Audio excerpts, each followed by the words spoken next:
Per la prima serie con cui concludiamo il turno, in prima corsia Eleonora Turrini, alla 2 Giorgia Vavalle, alla 3 Andrea Elena Lion, alla 4 Angelica Reali, 5 Matilde Zucchini, 6 Deborah Bernardi, 7 Irisarri Emoni Vigiani della Cruz, alla 8 Noemi Lamberti.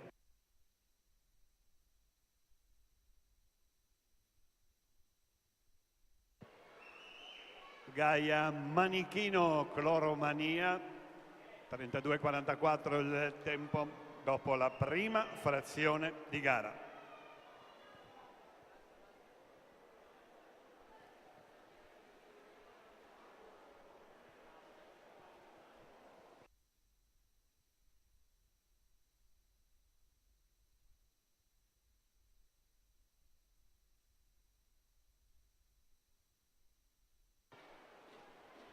Continua la gara di testa della portacolori del Cloromania.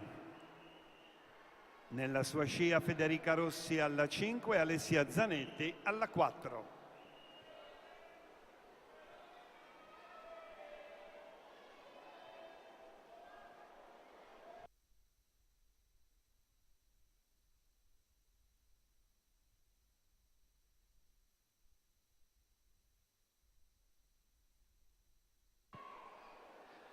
Gaia Manichino sta per completare la frazione rana, tra breve si lancerà nelle ultime 2 vasche nello stile crawl.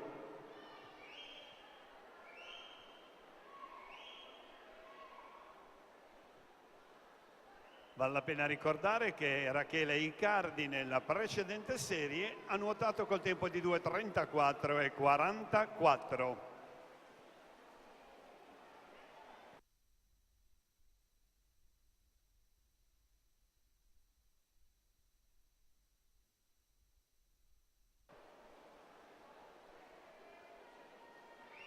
E siamo ormai alla conclusione.